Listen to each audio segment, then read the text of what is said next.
Yeah. So it's really reassuring, isn't it? That's why angels have this wonderful vibration, even in the word, haven't it? You're an angel, and she's angelic. Word, isn't it? So there must be surely, if we know it when we pass over, or just even before it, there must be an innate knowledge in us that they exist. Yeah. And that, when your children talk about it, you should encourage it. Oh, I do. Not forbid it. No, I'm sure you do. What's That's it why you like have 5 with little angels. Yes. 5 children. I've got 5 children, although mine are more or less grown up, apart from the youngest 2. But how do the children relate? Do they know you see angels? Do they know what you do? They all do. of them? They all know what I do. They all have their own perception of what I do as well, because my eldest daughter is very scientific. She is very star orientated, and I'm sure she was a star child. I haven't quite connected to that on a level yet myself personally, but she's very much aware of what's going on around in the universe. And she can tell you things before they happen out in the universe. And then she says, oh, I told you that the other day. See, I told you on the TV. And I'm like, oh, yeah, I know, great. I always encourage it. Yeah. And then my second daughter, Amy, wow. How old is she? She's 8, nearly 9. And the energy that just comes off her.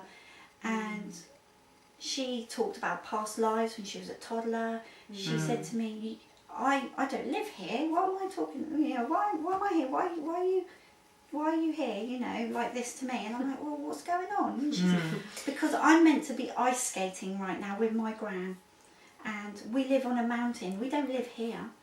Oh, really? Wow. And I was like, oh, okay. And ever since then, I've seen her aura, and it's indigo. So she's definitely an indigo child. And she sees other people's auras, and she connects with complete strangers in Tesco. She tells them what's wrong with them. She gives them diagnosis. Does she? I tried to help a woman the other day in Tesco's in the queue for gout. Seriously? I think these kids are just amazing. But she'd just go up to them. Yeah, she'd just go up That's to them. fantastic. Yeah, she's like, hold on a minute. And this lady, she goes, your leg's hurting you, isn't it? Yeah, I told you about it. Yeah. And what did the lady... And she was like, yeah, I do suffer. That's fantastic. She had trousers on as well. It's not like you could see anything. The signs of this awakening are just everywhere now, aren't they? I've got a niece of 9, or she might be 10. She's either 9 or 10, and she's also connected to an angel. One at the moment, I think. I haven't spoken to her recently. It might have evolved to more than one, but it was when she was about to go on stage, because she does dancing and acting and singing and all sorts, and she was a bit nervous about the show. And then she didn't know it was an angel. She just heard a really loud voice that said, "You will be fine. You will be okay. You will do well in the show." And it was a big booming voice. And she was 9 when this happened. She looked around and she said to her friends, "Did you hear that voice?" Wow. And they're all saying, "No, Amazing. what voice?" And she forgot it. And then it happened a couple more times. And then eventually she saw in her mind, but felt the energy of the angel and realised that's where the voice was coming from, but it wasn't someone outside of her. And she didn't tell her mum, who's my sister. She came to me because she knew what I did and told me, and I had a chat with her. I thought, how fantastic. Lovely. And my granddaughter is 6, and I'm always, every time I see her, talking about fairies. Yes. If you've had a problem at school, don't forget to talk to the fairies, and to keep her awake and aware of that world. Yes. Is that what you do with your children? Yes, I do, yeah. Because my third daughter, who's 5, she connects with dragons. And she's always talking, she talks to dragons all the time. My fourth daughter's not so much into it, but my daughter, my last daughter, who's 2, she says to me, "Look, angel, look," like this all the time. Yeah. Oh, wonderful. She'll tell you where at the top of my stairs the other day, because my partner's not so spiritual, but he supports me 1,000,000%. And he was taking her to bed, and they were at the bottom of the stairs filling with the staircase, and she was like, "Look, Daddy, angel," and he's like, "I don't see no angel." Yes, angel look like this. And he was a bit nervous about going up. I said, there's no need to be nervous. There is an angel that stands on my landing, but he's there to protect the children. So your husband's got you and 5 children, all more or less. That must be real fun. He said there's something in the water. Well, that's the thing, isn't it? That's the sort of, I think it's really brave of you, because I remember when you were talking about just having done, given up your job. And, oh, yes. and I thought that was amazing. I told this story all my friends, because I have connected here now with a lot of people who have a very wide perspective of who we are and where we are and what we believe, and it's fabulous because it's so open here. It's not religiously based. No. It's not, all religions are accepted, and we have wonderful conversations. And I'm thinking for children, it's so important to realize that there is something like that, because we are making them believe about it on the cartoons and in Father Christmas anyway. So we'll teach them all these things: Tooth Fairy, Father Christmas, and as soon as they're getting to a certain age and talk about any of that, it's nonsense. So we're actually making them right and confused. Because you know what, Pinocchio, we tell them all the fairy stories. I love them. So, and then there comes an age. When is that age exactly? When a child is not believing in Father Christmas anymore. Because Father I think it comes way before that, and it's literally when they go into an environment where it's stop daydreaming, because that's all part of it, isn't it? It's all part of the wonderful. I don't even find the words to say, but it is, isn't it? It's all about that imaginative world that was suddenly, they're meant to grow up and stop daydreaming. And stop believing in any of that. So you throw the baby out with the bathwater. Father Christmas goes with the angels. Which is a shame, isn't it? It is a shame. But it is becoming more and more now, isn't it? Much more. I mean, we've got the internet. We've got more books. You go into the bookstore now. Yes, I mean, there was once upon a time there was nothing, was there? No. For children particularly, there was nothing at all. And now there's so much more stuff out there, and grandparents and parents. Trying to keep that more alive, that imagination alive, and saying that it's okay to see these things and express it. Even like Kelly, your their dad, your partner. It's like it doesn't matter so much, because even if they disagree, they're still agreeing in a sense that they're able to be themselves, aren't they? And that's really, really important. With my children. I see it as though the back doors have opened. If the education system for the children is controlled by a darker agenda, let's say, then the raising of this light through people like us that are all over the world have created these back doors, and those back doors are the people writing the books, the parents. If the education system is going to try and dumb down the children, then some way, something will come along and raise them. And I now feel that there's light in the education system. There are teachers. I personally have a friend who is a teacher in mainstream, state-run education. She plays the game. She does it the way she's told to, but she knows inside that she's spiritual. She's a light worker, and I feel that that's in every system. People are just waiting to act. They're all there in this energy, and they know their place in media, the military, the schools.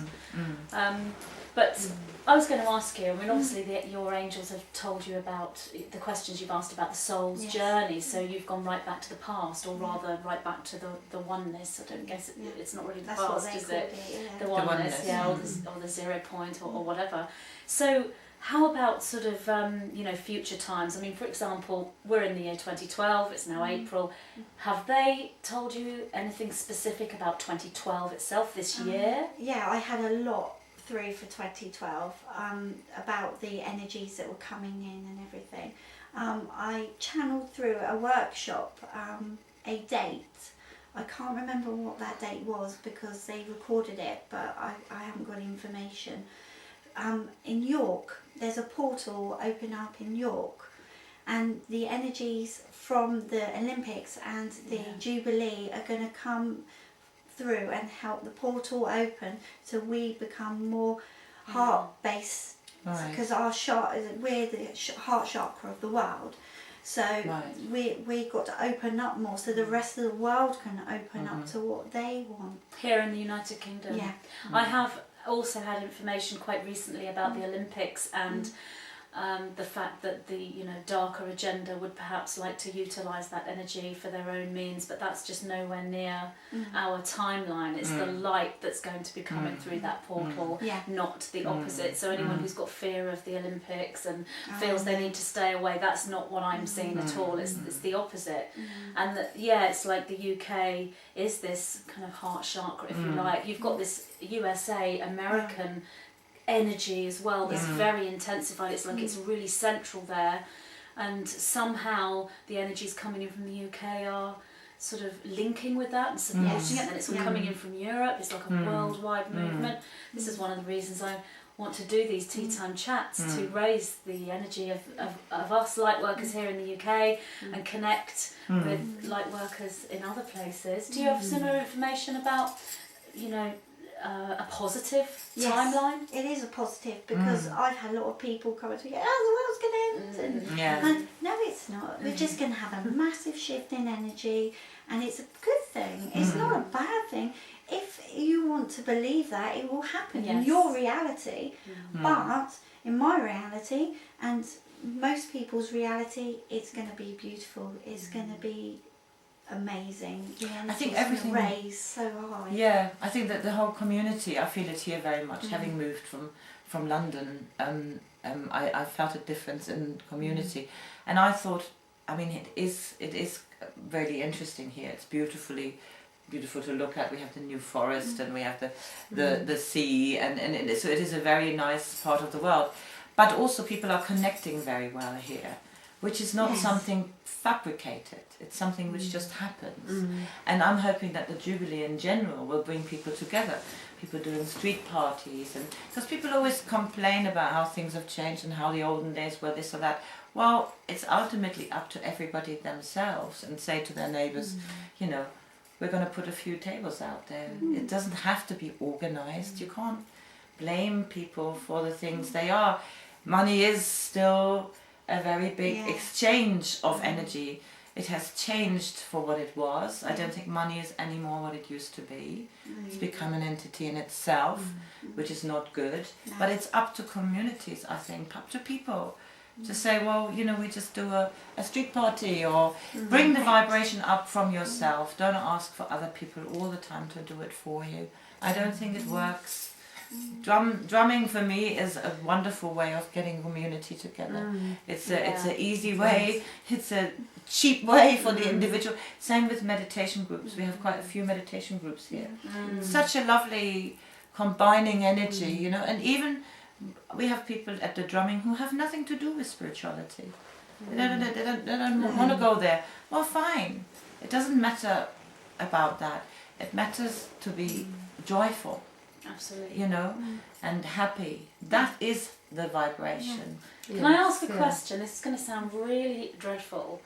But when is the Jubilee? Because I don't know. Well, it's that terrible. No, that's really bad. I think there are different dates. Okay. I don't know whether there is an and what actual is it actually? What is the Jubilee? There is a date, isn't there? Well, we are doing something early June. We're doing. It is June. I know what is the Jubilee? Because I don't really know the that Queen's either. Jubilee. What does it mean? I'm sorry, I'm not particularly following the 60 years. I think just for clarification purposes, I haven't got my diary to hand, but I think it's Monday the 5th of June is a bank holiday. Okay. And the Tuesday, the 7th, if that's the right date, don't quote me exactly, is the extra day for the Queen's Jubilee. So what is the Queen's Jubilee? Sorry to be so... She's been reigning for so many years. Okay. 60. 60 years, and they're celebrating that. Yeah. Okay. Yeah, I think we had the Golden Jubilee. It's 2 years after...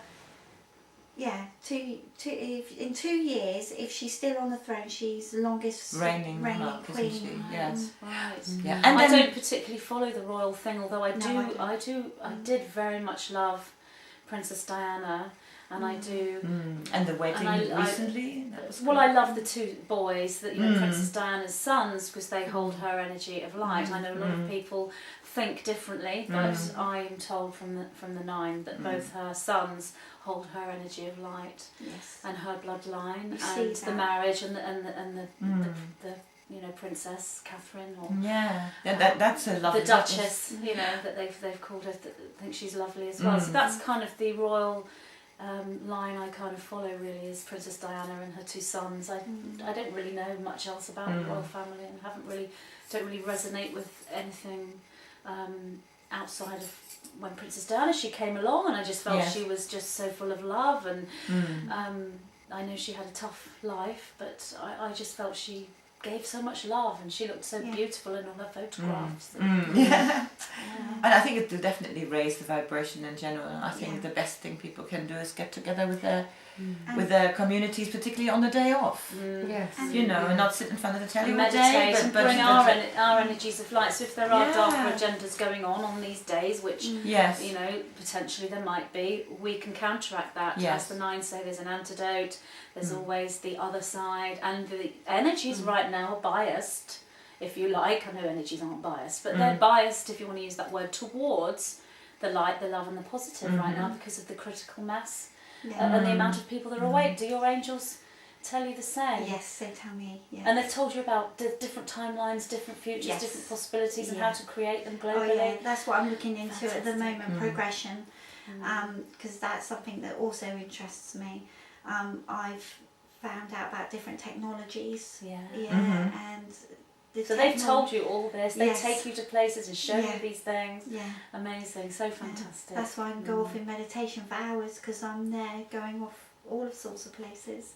It's really nice. So potentially, would you say, with your communication with the angels, that the most probable timeline for Earth as a whole, or for those people that are of a positive mindset, that their future on this planet is something to look forward to? Yes, it is. Yes, it's going to be amazing.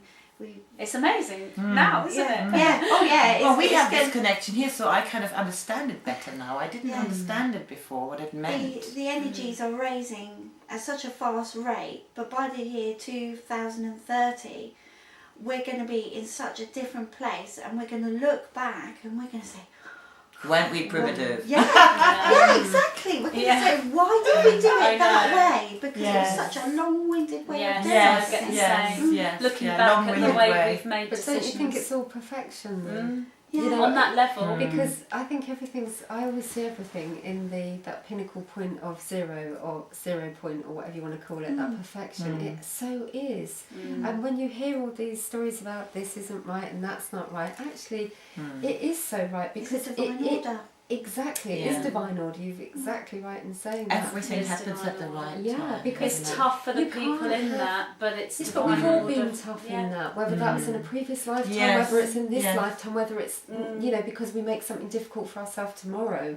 Isn't it just that perfection? And if you start to home in on the perfection and just that energy, can you feel that energy when you say that perfection, that divine, so that's what it's about. That's what we're spreading, aren't we? That's what we're getting out there in the changes. I have a question actually from a lady who has watched, I presume she's watched the Tea Time Chats, but it was actually a question that was written on the YouTube place where they write comments after the drumming channeling.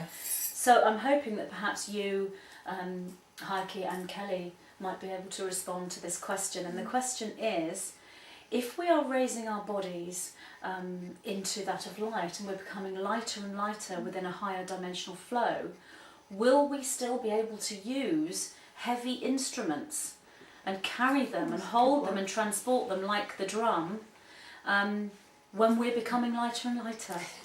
That's a good question. Yeah, it is a really good question. It is a good question. Ooh. I sort of think so, yes. Because I personally still think that we are remaining in the physical. And because that's what we are. We are earth beings. We are in the physical. We're not in the physical anymore when we left our body, so we know on some level what it's like not to be in our body, and many people know this. I don't astral travel or any of that. I enjoy being in the physical because I think there's a beauty in being in the physical, which everything, whether this is food or drink or dance, I like to be in the physical for that. I think the feeling of being lighter is you see, when you're depressed you feel down. When you are happy you feel up. I think we might become lighter, we feel lighter. In your energies. Your energies are lighter. It's the energy. So I think you lift things easier, maybe even. I think that's a fantastic response to that question, Heike. Brilliant. Kelly, what would you say to that? I would have said something similar, like if we are remaining in our physical bodies, that's not going to change. It is the energies around us that are changing. I would say, I don't think physical objects are going to remain the same, really. They will remain heavy, they will remain bulky. It's our energy levels that are going to change and project out. It's not what I feel, the physical world will be the same, but we will just become more expanded and aware of other energies. How about you? Well, I would just say that everything is energy, isn't it? And whether we perceive it or we don't, it's still there and it still exists. So it's always vibrating at whatever rate it's vibrating. So it isn't really about heavy or light. It's just a vibration which is constantly vibrating. I was going to try to think of another word. I couldn't think of it. I tried to help you, but I couldn't think of it. Resonance. It's the resonance. Flickering along. That's what I'm looking for. The word, the resonance, isn't it? It's resonance. Harmonious resonance and in the vibration. So everything's becoming lighter in itself, even the drums and the heavy instruments. Well, everything is. Everything's if you look at it from an racing. energy point of view, it's everything is evolving constantly, and we are that particle. Every cell, as you were saying about the angels, Kelly. You know, in every speck of dust. It's exactly, it's the same, so everything has to evolve. And if we get to a point where we are telekinetic, which is potentially where the human race is going, we'll be able to carry the drums with our minds. We may even be able to recreate drum sounds without needing the instruments further down the line. But I do think perhaps sometimes it is difficult to have a concept of what it means by raising to another vibration and how, the dream world and the real world are going to merge together. It's not easy. When I first got this information from the Nine, I didn't quite know what that meant, and I don't know if now I truly know what it means fully, because it's something we're creating, but I know now that the dimensional level is our thought process. That's what it we're manifestating it all through our energies, aren't we? Manifestating. I love that. Manifestating, I love that. But I somebody explained to me, because I don't channel or I'm going to your workshop because I want to connect with my angels. So we talked about this before. So since you told me about one of my angels, I now talk to him. So I sort of imagine him, but I don't see him. I would be lying if I said I know he's there, but I'm connecting with him. And I think this fifth dimension, I don't know whether it was you who explained that to me. I think if you feel joyful, if you have these feelings, you're driving along in your car, you must remember that when you were younger, you had this utter feeling of joy. You think, oh, why am I actually happy? What was it again? Oh yeah, or you think of, and oh no, I'm not actually happy. I forgot this morning this and this happened. And I think this feeling of joy, just joy for being alive, and I don't know, just taking all the positive bits out of your life and having that feeling, that for me is a higher dimension. That's I think joy is the doorway into the fifth dimension, and using words like fifth dimension, seventh dimension, it's just a model. It doesn't mean it's the only model, and it does tend to be the model the higher beings teach us. Is there a drum angel? Is there a drum angel for Heike? Oh, is she does? Yeah. Because I see her with quite a shamanic... Oh, no, that's Zachary. Oh, my Zachary. goodness. Yes. Really? Yeah. Oh, wonderful. Yes. I see quite a shamanic, nice. more of the ancient ancestors with her when I've seen her in the circle. But then, of course, angels don't always present with wings, do they? No, and he doesn't, does he? No. He's more dancing along with you when you're... I mean, I have to admit that I do feel it sometimes. I didn't when I started it. I didn't. That's what I mean, doing these things before you know why you're doing them. I did them just for the joy of the rhythm, you know. And my husband enjoys it because he used to be a drummer when he was young, you know. He just loves the whole drumming thing. But for me, it has kind of gone on to, for my personal enjoyment, a nicer level, you know. Sometimes I hear singing, and then I follow it with singing. And so people actually quite like to sing, don't they? Bit of who, wah, wah, so you say you don't channel, but no, I don't. You do. You do. I mean, Yeah. you do if you're hearing the singing and you're feeling this, and it's all about. I don't know if the angels tell you the same thing, Kelly, but it's all about activating that portion of our DNA. Certainly that resonates with me quite a lot now. Yeah. But it didn't. I wouldn't have done 2 years ago, if you know what I mean. I've always liked rhythm, and I've always enjoyed music, so I knew that was where my enjoyment path is. Yeah. But doing it now, you know, and gathering people together, that's for me like the real joyful thing. And I think that's what you talk when you talk about keys. You know, the key to happiness, really. It's for me that's it. You summed it up there, because you know what you've done is you said, "Oh, well, I didn't know really what I was doing, and I wasn't that connected." But it's what I wanted to do. It's that joy, and that is something, you know, I've seen all the time with people that, you know, they say, I don't know what to do, I'm not on my path, I'm not channeling. And I'm saying, well, you know, when you're doing this, you are, because you're being creative. And I think there's a big misunderstanding about what channeling is. I think that's one of the first things. I'm having lots of conversations with people about this at the moment. So what do you think about I couldn't agree more. I think channeling manifests in so many different ways, and it is about activating that dormant part of our DNA, if you want to call it dormant. For whatever reason, the DNA has been repressed, if you like. And again, this junk DNA they're talking about. The junk DNA that the scientists talk about. It's not junk at all. No, what a nonsense, wouldn't it be? Exactly. What nonsense to think something should be junk. In our perfection, there is some junk. I don't think so. I mean, when that activates, whether you use a mind-altering substance, or whether you use drumming or acting or sharing energy with someone else who's already activated, whatever, art, you know, however you get those codes, if you like, it unlocks, and it's a physical thing.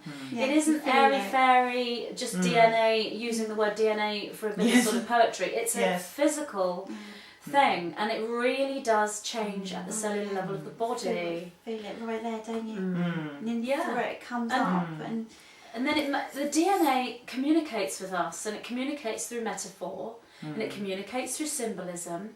And when, say, an angel presents to us, on one level, like I said, it's a metaphor. It's the DNA's wonderful way of presenting in its multidimensional form. But does that mean it's not an angel? Does that mean it's really a figment of our imagination because it's our DNA? Well, no, because it has substance of its own. It is an angel, whether it's got wings or whether... So we each see that world in a different way. So are we all channeling? Well, yes, of course we are. We are all channeling. And I think channeling is a misleading word because it conjures up the whole image of a spirit coming into our body, and it can be like that. It can be. There is some trance media. I've done that as well, and Jess has done. It can be, but that's just one part of it.